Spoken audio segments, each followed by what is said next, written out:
The Oracle Network. Look deeper. I've seen it in desert videos. You pee on a shirt and put it on your head. Survival technique in the desert. I don't do that. I saw you do it once. I know we all saw you do it. Don't lie about it. Like you don't regularly pee on your shirt and you wrap it around your head and run around and say, I'm a little survival boy.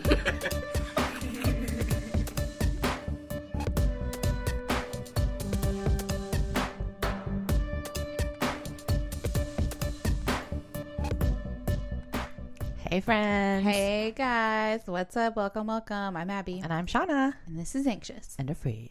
a podcast About weird stuff. and things that make you anxious, And afraid. like aliens or conspiracies or ghosts or Serial killers. Or. definitely those. Yeah. Unfortunately. Yeah. Yeah. So yeah, hi. Hi, that's us. Surprise. Hello. Welcome. So, I guess I'm just. What? Yeah, we're just like we wanted to give you guys a little bonus. Yeah, so we're in a really funky stage, and then there's some technical difficulties going on, and we didn't produce the amount of episodes we wanted. So surprise! Here's a little taste. Here's a little snack. Little snack. There you go. Yeah. Little snack after your Thanksgiving feast Right. This is the dessert.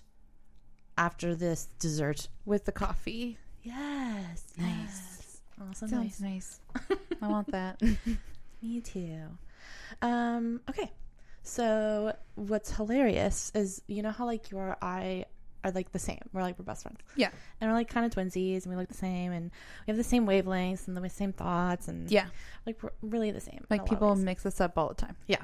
Though we are very different in a lot of ways too. Very much so. But it's funny because your last episode, you had a connection to a past episode that you did. Yeah.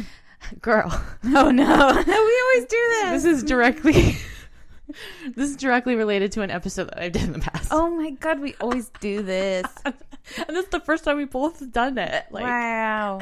I feel like we've done similar things with our episodes before, where they're kind of the same thing or Yeah, the same subject. Yeah. Or just little weird things like that. Well, here's another little weird thing. nice. I don't want to, like you did last time, tell you my subject. You'll just figure it out pretty quickly. Okay. All right, here we go. Okay. Yeah. So I'm going to talk about a woman named Sherrie Lea Laird, or Sherrie, one of those. Sherrie. What, is she French? No. Oh. She's actually Canadian. Oh. Oh, maybe she's French Canadian. Oh, you're right. That is true. Probably not. No, I don't think Probably so. not right. No, I don't think she is. I've heard her talk. But yeah, she is a lead singer in a Canadian rock band, and they're titled Pandemonia. Ooh. They came out, I think they have maybe one CD that came out in 2008 or something like that. Oh, def a CD. Not on, well, maybe not on iTunes now. Let's look it up later. Well, I did, so that's how I know. Oh! I listened to a song. It's not bad. Oh, okay. What do we got? Like rock or? Yeah, it's alternative rock, That's what I would imagine Pandemonia. That or electronic. Yeah, but they have heavy guitars. The guitarists have long hair, baggy Totally. shirts and pants. Gotcha. Lots of eyeliner. Got it. Yeah. But not terrible. But tastefully done. But not the worst that I've ever heard. She has a good singing voice. Okay. And I pretty much got most of my info on a LA Times article that was published in the year 2006. Okay. So let's just kind of live in that realm a little bit. All right. Because that's where the article takes place. And at that time, Sherrie was a divorced single mom of a daughter. And in 2006, she would have been 43 years old. Okay. And her daughter was actually 21. So not a little girl. Okay. An adult. She grown. Yeah. And when Sherrie was about 11 or 12, she was at her aunt's house. And she was complaining about out loud about a weird beauty mark that was right above her lip. Okay. Her aunt was just trying to calm her down and started singing along the song, Diamonds Are a Girl's Best Friend. What is happening? That song was oddly like it struck a chord with Sherrie at 11 years old, and she asked, "Where is that song from?" And her aunt said it was sung by Marilyn Monroe in the movie called Gentlemen Prefer Blondes. So Sherrie was 11 and knew nothing about Marilyn Monroe, didn't know what she even looked like. She just all of a sudden like described this moment of hearing her name and hearing that song, and her mind like exploded with all of these memories. Ooh, Marilyn, she's back.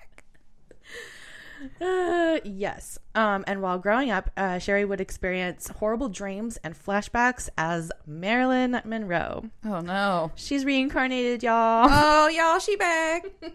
She back. She ready to rock once more. I'm sorry, I'm like totally a nerd with these reincarnation stories, and Marilyn, this is like a perfect combo for you. It's a perfect little mash. I actually had no idea until I heard it, and I was like, wait a second, how did I not know that? Yeah. And then I dived into this person, and it's very interesting. Ooh, oh my god, more Marilyn stuff. I love it. Love it. And at some point you have to do your impression.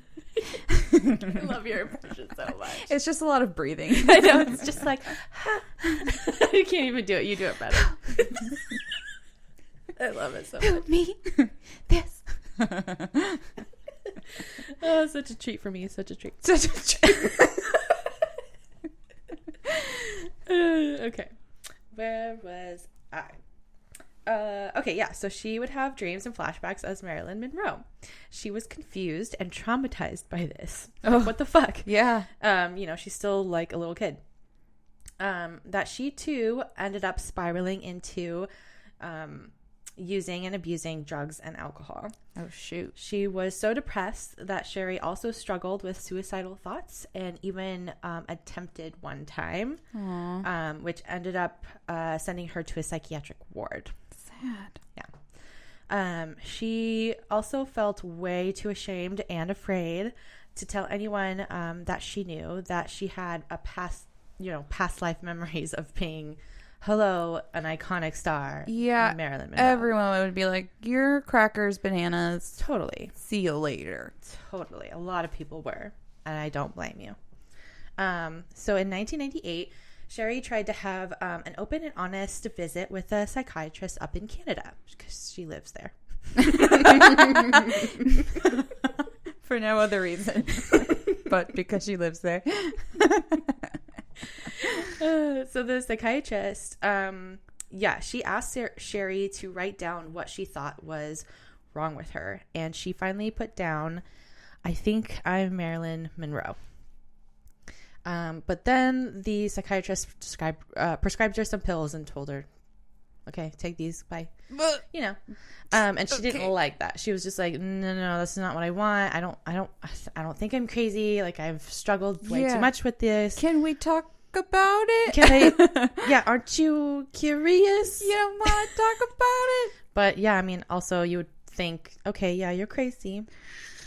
But anyway, I don't know. You think they'd want to explore that? I mean, you should explore all options, right? Yeah. Anyway, but 90s, we're still struggling with it today. Sure. So, Laird started. Her last name is Laird, so I'll switch off from Sherrie and Laird. Okay, just so y'all know. Laird, got it. Laird, like Laird. Yeah, correct. Not like a laird, like a bunt. No. No. Parfait. No. Oh, I have no idea what you're saying. Laird like a parfait. Layerd. Laird. Again, words I don't know what you're saying. I've never heard different that term. pronunciations of laird. You know what the word laird Homophones. is? Like, no, I don't think I do. A layered cake. A layered. Yeah. You're saying it weird. No. I was like, you know this word. You have to. It's 2 syllables. Layered. Laird. Okay, I hear it, but still. Layered. Yeah. Layered. Get them all in there. Layered. I was like, what other word? That was kind of like, does laird belong? I'm trying to find examples. That was kind of like a Mad Gab moment where I was like not hearing it. I was like, we have to sort this. I can't we can't continue until we figure this out. Because we're gonna get this one. Wow, me and words. I don't know. That's a soundbite. Me and words. I don't know. It's an interesting relationship I have with words. Okay. So Laird started doing her own research, and she was so desperate to find somebody, a doctor, who believed in past lives. That's when she found the website to a Malibu, California psychiatrist named Adrian Finkelstein. Oh, well, okay. Finkelstein. Finkelstein or Finkelstein. I don't great. know. I probably will say both. Finkel. It's kind of funny. It's funny. Finkelstein. And I'll say his name a lot, so. Finkelstein. Yeah, get it out now. Stinkelstein. Trying to think of what people would have said. Finkel, it's fine. I was thinking of Finkelstein. School bullies. Like, what would a school bully say about that? That's hilarious. Wow, you're good. Sorry, sir. Your name is fine. Ma'am. I'm rude. I'm sorry. Whatever. It's whatever. Okay. Shush. Okay. Can you shush? For like a small amount of time. Michael's clearing his throat at me.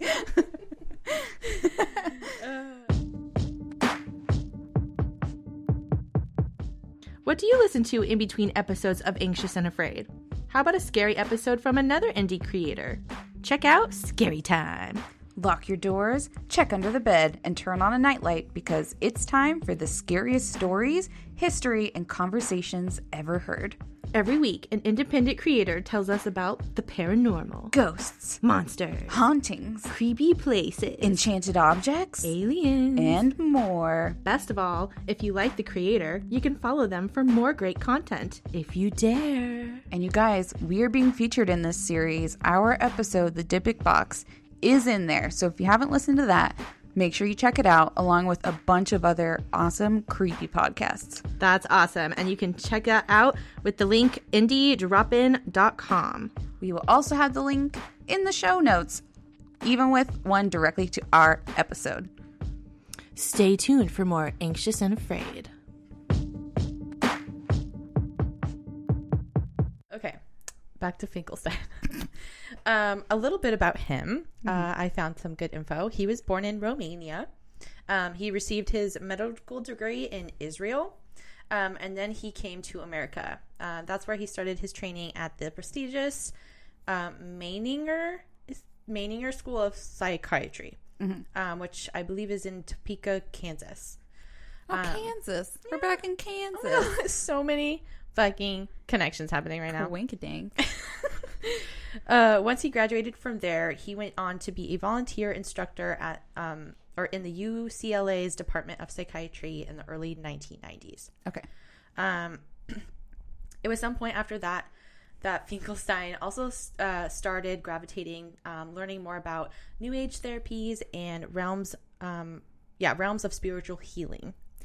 So circle back to 1998.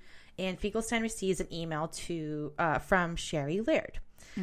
They get together and they start doing their hypnosis therapy sessions, also known as past life regressions, Right. as we've heard before. He videotaped his sessions with Laird being under hypnosis and allegedly speaking as Marilyn. Sherrie would go. I would love to hear that. I think I saw some clips on YouTube. If you just like Google her name or YouTube her doing name. the voice? No, she. Is it her own voice? It's her. Yeah, but it's a little bit like deeper. Like it's weird. Interesting. It's a little weird. Wouldn't it be funny though if she just started being like, Shit. Yeah, that would be hilarious. Okay. So she starts going into details about both affairs with Jack and Bobby Kennedy. ooh, the juicy stuff right off the bat. She remembers sneaking around in the White House. That is insane. Yeah. Wow, that's so crazy. And she remembers being told secrets by JFK regarding Fidel Castro and Cuba. So he did spill some beans. No one wants those beans if it means death. That's stressful beans. Keep your beans. Keep your stress beans. Even detailing the actress's death at the age of 36 on August 5th, 1962. A little quote here from a session. Finkelstein says, was it an accident? Were you murdered in the life as Marilyn? Or, and if so, by whom? Sherrie says, by me. He asks, by yourself? She says, yes, I'm not murdered. So she's coming out saying that she was literally like just that depressed and mental that she committed suicide. Which is interesting. I don't buy it. You don't buy it? I don't buy it. Reincarnation of Marilyn. Excuse me, you're wrong. I find you confused. We have evidence that says you're wrong.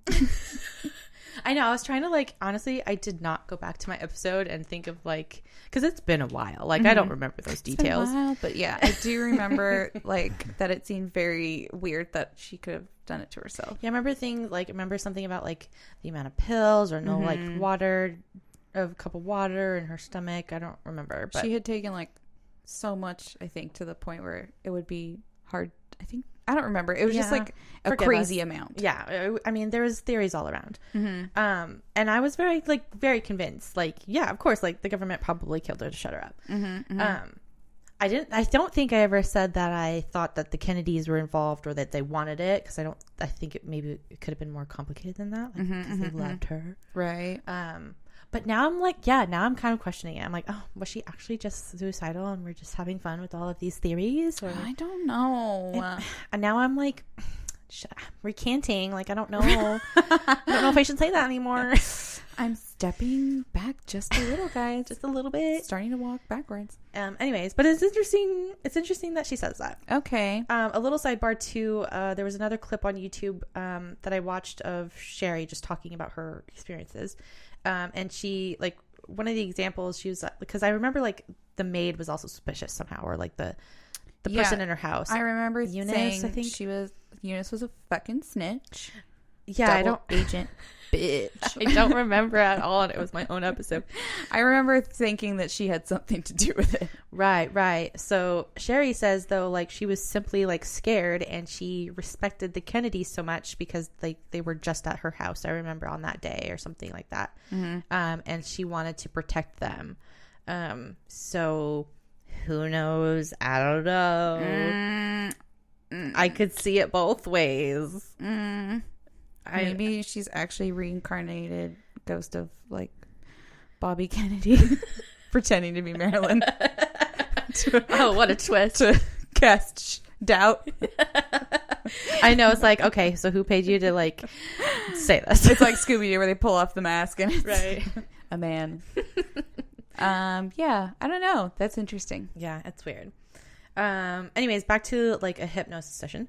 Laird also recalled her love affair with JFK beginning as early as 1954, and it didn't end until 2 months before Monroe's death. Dang, that's a long time. She was very heartbroken. I think she was, like, totally in love with him. How can you not be? Yeah, he looked charming. The looks and the voice, I'm sure. The voice? I mean, I know it can be obnoxious, but it also be charming. You like the nasally? He's like... I know, it's very distinctive. Yeah. Anyway, so there's that, which I believe. She remembers driving with the future president JFK around the years 1957 and 58, and that they were, quote unquote, playing around and touching each other in the car. But they were, because, like, where else do you go? They're like, look how hot we are. We gotta touch each other. What else can we do? It's like written in the stars. Literally, probably. Anyways, sad stars. Yeah. So in the session, Sherrie tightly grips Finkelstein's hand and cries out, oh no, hold on. So they're touching each other. Yeah. So her face contorts, like, you can see this, like, physically start to affect Sherrie. Like, her face contorts, her body trembles. Then she grabs the hand of her psychiatrist and she starts crying out, I don't want him to leave me. My arms are numb. Help me, help me, help me. So that's, take that what you will. But that's creepy. Yeah. Ooh, I don't like that. Yeah. Poor thing. And sorry if it was like too much info. I did a 2-parter on her because like her life actually, like Marilyn Monroe's life was really depressing. Like she went through a lot of abuse and it was sad. Yeah. Like she really like, sad for her. She didn't feel like wanted. And like when she was like working, all the guys took advantage of her. Yeah. She just had a sad life. Very, very sad life. But like very glamorized. Yeah. So I will mention critics and skeptics would argue that regression therapy is impossible to use as proof. Yeah, I know. I get it. I understand. Lay off. The process of hypnotherapy can lead to patients to having false memories, often as a result of intentional or unintentional suggestions by the hypnotherapist. Yeah, kind of like leading questions. Totally, which I could see. That's why they do have to be very careful with how they ask questions, like not to put ideas. So that's I can see how that's tricky. Others argue, especially since this is a case involving a huge celebrity figure, that it's all a delusional disorder, that the obsessive fascination is so deep that the person is able to convince their therapist or psychologist that it's true. So then the psychiatrist, become so emotionally invested to prove that it's true that then it just spirals into this must be it. Then you're just like gratifying each other like at every step. Yeah, sure. Yeah, that's their argument. And I get it. Shut up. Shut up. I hear you, and you can shut up now about it. No, I totally get it. So sorry, that's just a funny name. Finkelstein. I've been very mature about it the last few times. I'm very proud of you. Thank you. I don't know what else to call him. Maybe Adrian. I didn't write it down though. For a second, I thought you were going to say Brody, and I was like, no. Because it was in California. Like, what's about to happen? No. Nope. Finkelstein. Wasn't prepared for that. Finkelstein. Okay. Stink is fine.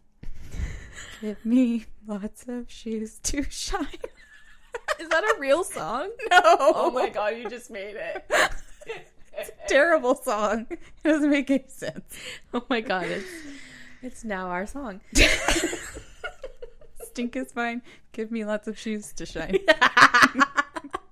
Hey, stinky feet. It kind of makes sense. It's written in stars. Write it down. Right down. TM. Yeah, that's right. Okay.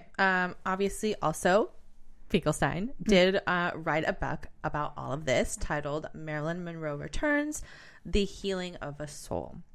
The book details even more like kind of spooky coincidences, which I love. Sherrie herself was born 11 months after Monroe's death. Laird also mentions, Sherrie, that her mother ended up suffering a miscarriage and then 2 months later became pregnant again, which then 9 months plus 2 equals 11 months, which would be like the perfect alignment of like Marilyn Monroe's soul wanting to immediately come back. Ew. Interesting thought. Okay.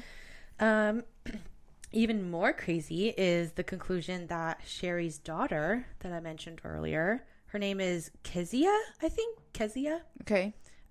She believes that she is the reincarnation of Gladys Baker, Monroe's mother. Whoa. And they switched roles. That's weird. Which I hear is like a reincarnation thing. Oh, really? Which makes me think, oh, was I my mom's mother once? So, yeah. But you anyways. already met your mom's mother. You're right. That idea goes straight out the door. That's so funny.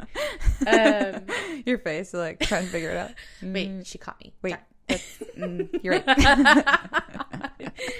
Oh, man. Okay, anyways. She thinks that. She also says that Kezia was conceived within days of Baker's death in 1984. Kind of like she needed to be reunited with her daughter's, more Marilyn's soul right away. So that's interesting. Very interesting. Sherrie describes this as being the biggest gift, suggesting you do actually get a chance to work things out with loved ones, which is interesting. Because I don't think Marilyn and her mom had the greatest relationship. No, they didn't. She also, like, her mom was crazy. Yeah, well, she was like in and out of foster care and stuff, right? Yeah. So that's interesting. I totally believe that we would switch roles and genders and all that. Like, you were probably my lover in another life. Sorry, Michael. But I mean, we're both straight and into men now, but, like, I love you, girl. We have a lot in common. I'm comfortable with that. Maybe we could have been also, like, I don't know, sisters, Probably. something.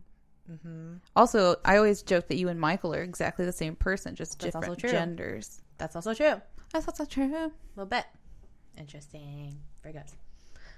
We're gross. No, Virgos. I I said we're gross. said we're gross Virgos. Fine. Okay. Finkelstein noted that while under hypnosis, Laird was able to answer hundreds of carefully researched questions about Monroe's life, some of which only Marilyn could have known, such as being able to identify Monroe's maternal aunts in an old photograph. Whoa, I guess. that's nuts. He also points out all of the similarities between the two women. The facial features, their hands, their feet, as well as their voice patterns and handwriting. I will have to have you, like, look up a picture of her. I mean, I'll obviously also post photos. Right. I know that, like, there's doppelgangers for sure. I've seen my own doppelgangers. Somebody sent me a picture of Ryan sent me like a kind of blurry photo of one of mine, and it freaked me out. Yeah. It was weird. Yeah. It was like he was in Germany or something. Oh, weird. Yeah, so it wasn't in the U.S. And I was like, ew. That's weird. Yeah, we've totally seen them for, like, other friends of ours too, which is interesting. But and people obviously recreate Marilyn photo shoots, and they can look similar to her if they dress up like her. I think Sherrie, I mean, she's now older than Marilyn ever was. She outlived her. But her younger photos, she looks like Marilyn Monroe. Ew, really? They have, like, the same eyebrow structure, like the same deepness. It's just really, like, I was taken aback. Ooh, I'm gonna see that. Yeah, I thought it was just, ooh. Oh, That was creepy. That was scary. What happened? The heat came on, so the door sucked closed. That's scary. That happened right behind me, and I could not see what was happening. Oh, man. Okay, glad I'm not dead. Okay. Marilyn, cut that shit out. Okay, we support you. Okay. He also stresses that Sherrie was not a poser. Yeah, I'm not a poser. And she didn't want to embody Monroe, such as, if you can recall, like, Anna Nicole Smith. Do you remember her? She was, like, obsessed with Marilyn, and she dressed up like her and wanted to be her, I feel like. Oh, I do definitely. I got kind of Marilyn vibes off of her. I guess that's she was why. obsessed. Yeah, she would walk around as her. Like, I feel like she was all about Marilyn. Oh. So I think she was, like, more openly obsessive. And Sherrie is not. She, let's see. But it was someone trying to. Oh, yeah. So he explains she doesn't want to be embodied of Marilyn Monroe. Like, people would think that's, like, glamorous, but she was somebody who was trying to reconcile years of pain and disturbing memories. He said,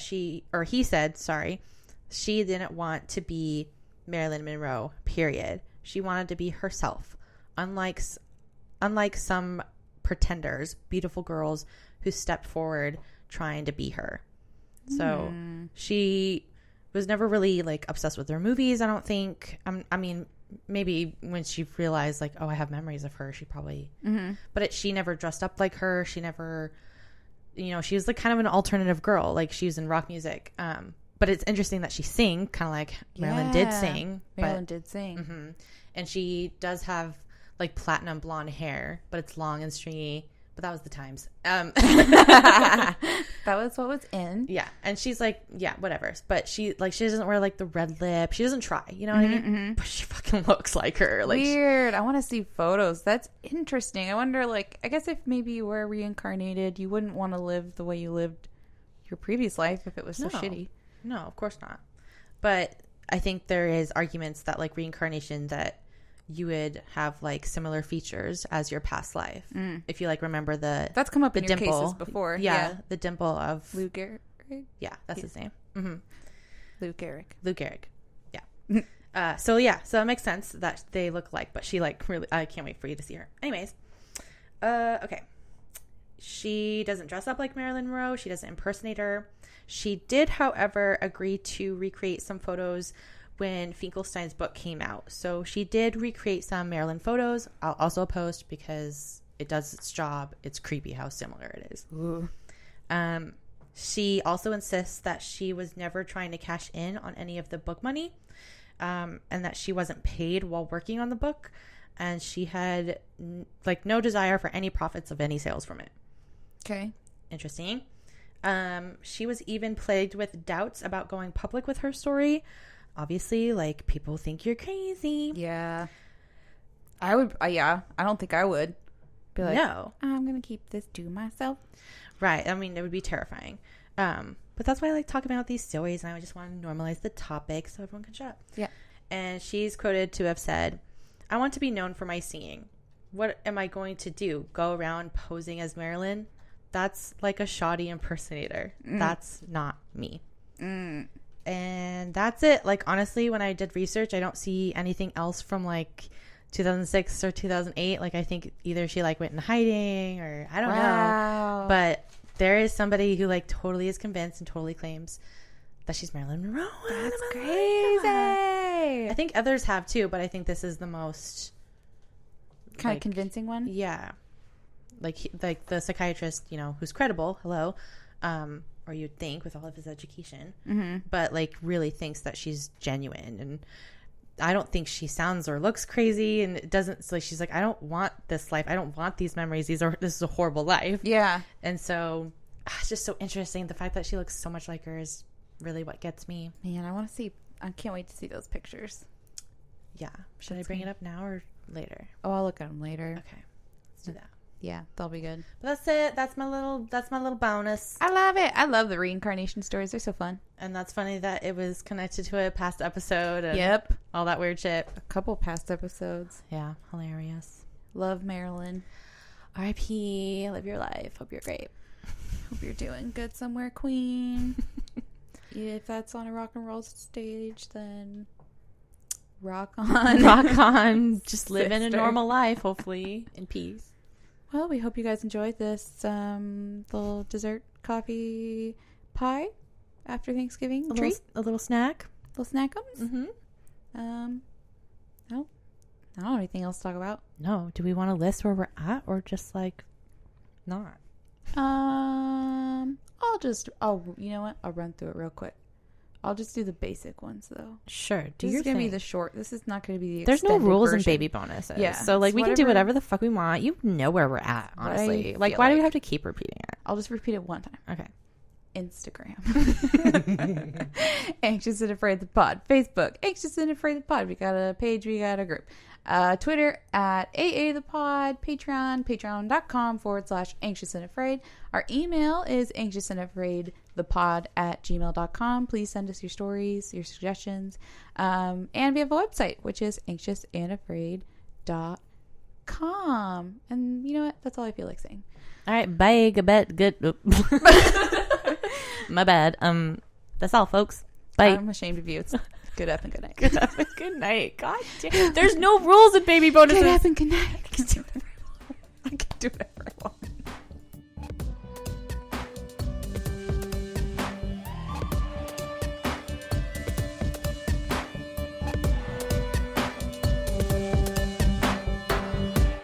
I pretty much got most of my info on a LA Times article that was published in the year 2006. Music is by Broke for Free and were edited by Michael. Anxious and Afraid is partnered with the Oracle Network.